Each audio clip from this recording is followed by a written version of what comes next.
With knowledge about association rule mining or frequent pattern mining we have already built in this module, we can now start to talk about frequent sequence mining, which goes one step further to consider the sequential pattern or sequential information among different items or among different objects. And here, the frequent sequence mining is used or is interested in discovering a set of sequential patterns that involves a combination of different items or different events in a particular order. And here we emphasize order because order matters in sequential pattern mining versus in associated rule mining, it doesn't matter. And here we have another sample data set. It comes from course selection again, but it has a bit more information about this course selection. And here we're trying to read the data file in just to see how that looks like. We read the CSV, give the file name, and this data set doesn't have a column name as the first row of the CSV, so we call this column name to be false, and we want to look at the first 10 rows of the data. And here's the output. The first rows, the first theme in this is number, and then followed by some other numbers, and ends with a specific character, or those course IDs or course names that we are already familiar with in this module. And this is this type of formatting. That's what the package for frequent sequence mining want you to have. If you have the data in this format, you're ready to import this data into A-row sequences, which is the library I mentioned earlier that is used for frequent sequence mining. And here, given we have the data, now we can do something similar as we did for the association rule mining, is to read the data in using this function called read buckets. Give the name of the file and tell the function that the separator in this case are separators of different columns, and then the information every row provides includes sequence ID, event ID, size, and then the sequence, right? Those are basically the metadata that every row provides, right? And the sequence ID, the event ID, and the size, which means how many different items are included in this particular item set. If we have that, we can just again give that information to the function and read that into A-rows sequences. And the outcome of this object, or the object that has been read into A-row sequences, are we can have some summary information about it, which tells you there are many different rows, there's a number of columns, has a density, and there's some information about the most frequent items. This is a different data set, as I mentioned, than the first one, so the numbers are a bit different than the first one. And there's some other information, right, about those items. But basically, we have this data set to work with to start to look for frequent sequences in this data set.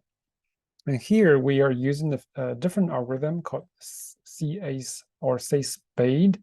I really don't know what's the best way to pronounce it, but I usually call it SACE-SPADE, which consumes that object you created, the transactional or transactions matrix we created, and then similar to what we did for the association rule mining, you provide a list of parameters such as support to help you find the most interesting frequent sequences.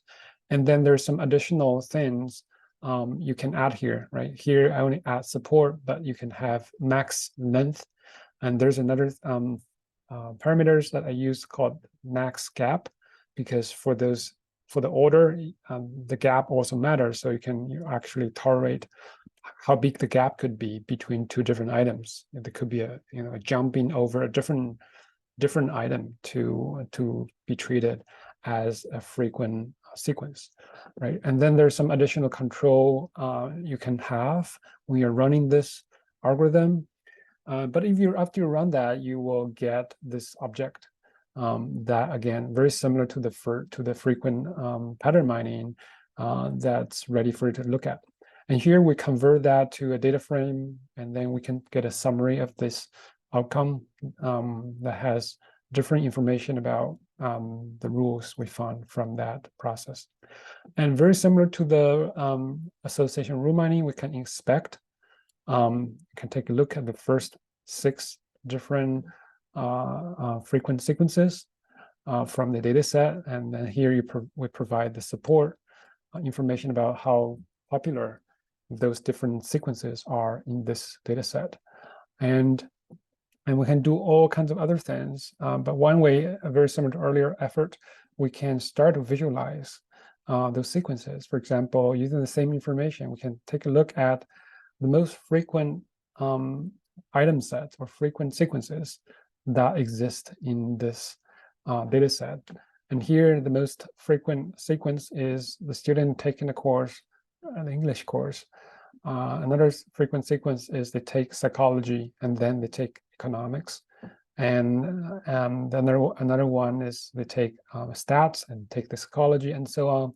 And again, this includes sequences of one item or sequences of multiple. And the number you see here is the level of support that is associated with those sequences in the data set. But this, again, provides you a way to explore the sequences you have. And then from there, you can start to induce rules from this data set. And here, the function that's used for inducing rules is called rule induction. You provide those sequences, and you give the different kind of parameters, such as confidence. This is a minimum confidence you want to have. And then you can start to induce the rules from those sequences. And here, you very similar to the association rule mining, you have the left-hand side and the right-hand side. And here, interpretation is different though, because here it's because it's considered the order of the how items are associated with each other. So it means taking those courses in a particular order are also reflected. It's basically going from left to right as we think about the rules. And here you see the value of the lift can be pretty high for this data set compared to the earlier one. The earlier one, I think the max was below 2. And here we see much more interesting frequent sequences, given how high this lift, the value of the lift is, even though they're less frequent, but they're very interesting to look at in terms of they're not pure coincidence. So with this process, you can also further reduce, because you might end up having some redundant rules as you're inducing the rules. You can clean up that information, clean up the data, you can order or arrange those rules in a way that can be useful for you for further analysis. And with that, you can have a clean and an interesting list of frequent sequences to look at. And I want to add that the same technique I showed for the association rule mining in terms of configuring the parameters of support and confidence can be also applied here. So I encourage you to also think about this as an iterative process to play with different configurations of the parameters and to find out what is optimal value you will use for this process for your own project, because every project will be different, every domain will have different kind of parameters that can be productive for this analysis. And with that, I want to thank you for your attention, because you made all the way to this moment. And I want to end with one point, which is, the idea of doing temporal analysis is important in education and in learning. As I mentioned in the beginning of this module, it is something I think that should receive more attention to.